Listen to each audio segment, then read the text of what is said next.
जन्माष्टमी है, पर कौन से कृष्ण की बात करूं? उस कृष्ण की जिसे जन्म लेने से पहले उसकी हत्या कर दी जाने की घोषणा कर दी गई, या उस कृष्ण की जिसके 6 भाइयों का जन्म लेते ही बड़ी क्रूरता से निर्ममता से वध कर दिया गया, या फिर उस कृष्ण की जिसे जन्म लेते ही अपने माता पिता से बहुत दूर जाना पड़ा, या फिर उस कृष्ण का स्मरण करूं जिसकी बाल लीलाओं ने पूरी सृष्टि से को आनंदित किया, या फिर उस कृष्ण की चर्चा करूं जिसकी हत्या का षड्यंत्र तब से आरंभ हो गया जब वो शिशु थे। नमस्कार, हम आपके साथ शिवशंकर बिश्नोई, आप देख रहे हैं मुखियाजी.com। आज कौन से कृष्ण की बात करें?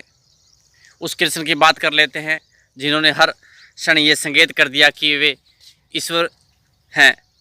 लगे हाथों उस कृष्ण की बात भी हो जाए जिसने वर्ज के कण कण में बात की, जिसके प्रेम के गीत आज भी गाए और गुनगुनाए जाते हैं।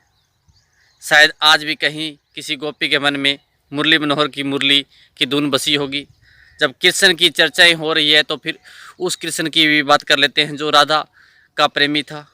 उस राधा का जिसके बारे में कहा जाता है कि उसने खुद कान्हा को समर्पित किया था। कान्हा ने भी अपना नाम राधा कृष्ण रख लिया था। लगे हाथ यह भी चर्चा हो जाए कि जहाँ राधा का नाम नहीं वहाँ कृष्ण की धाम नहीं। शायद ही हो ऐसा। कृष्ण के जितने नाम उतने ही उनके काम। किस नाम की चर्चा करूं? कहीं माखन चोर तो कहीं मटकी फोड़, कहीं गोवर्धनधारी तो किसी रूप में कालिया नाग के साध पर उसके फन पर नृत्य करने वाला नटराज, ग्वालों का सखा, नंद यशोदों का लाडला। और जब व्रज की धरती छूट जाती तब कृष्ण का स्वरूप बदल जाता है। फिर बात करनी पड़ती है अत्याचारी कंस का वध करने वाले कृष्ण की। जिक्र तो उस कृष्ण का भी जरूरी है जो अपने शरण में आए जन जन को भयमुक्त के लिए रणछोड़ बन जाता है।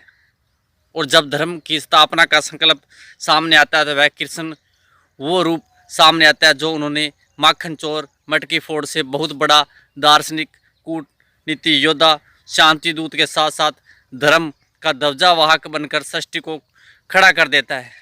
ऐसे कृष्ण की बात करना आवश्यक है जो बालपन में तो माखन चुराते, वहीं कृष्ण अपने सखा अर्जुन के परिवार के लिए धृतराष्ट्र की सभा में 5 गांव मांगते दिखते। कहते हैं कि कृष्ण चाहते थे कि महाभारत नहीं हो, किंतु जब लक्ष्य की धर्म की स्थापना का हो तो फिर युद्ध नहीं महायुद्ध होता है। और उसी कृष्ण की चर्चा कैसे छूटी जा सकती है जो युद्ध के विरुद्ध हुए अपने सखा अर्जुन को दिव्य ज्ञान देकर उन्हें युद्ध के लिए फिर तैयार करते हैं। उनका वो दिव्य ज्ञान, वो दर्शन आज भी पूरे विश्व में गीता का संदेश बन चुका है। जब बात महाभारत की है तो उस कृष्ण को भी कैसे भूला जा सकता है जो खुद को अपने 16 कलाओं के साथ पांडवों के पक्ष में खड़ा था, जिसने पांडवों के माध्यम से धर्म की स्थापना का संकल्प पूरा करना था। उस कृष्ण की बात करूं जो अपने बाल सखा युद्धम के अंदर घर जाकर ज्ञान और अहंकार को दूर करने के लिए गोपियों के पास भेजते हैं। या फिर उस कृष्ण की चर्चा करूं जो राजमहल की मीरा को जहर का प्याला भी मुस्कुराते हुए स्वीकार करती है और फिर प्रेम भरी शक्ति भक्ति में एक दिन वह खुद कृष्ण को समापित हो जाती है। या फिर सूरदास के कृष्ण का जिक्र करूं जिसके पास कृष्ण के बाल रूप में आया करते थे। मेरे शब्दों में इतनी शक्ति नहीं कि जो प्रत्येक कृष्ण का जिक्र कर सके, क्योंकि उतने शब्द ही नहीं जितने कृष्ण हैं। कृष्ण के रूप में असंख्य है, शब्दों की संख्या सीमित है। आज कृष्ण के प्रत्येक तस्वीर का आरक्षण है। कल्पना करो संजीव कृष्ण में कितना आरक्षण हो रहा होगा। जितने प्रकार के चित्र कृष्ण के हैं उतनी शायद किसी के हों।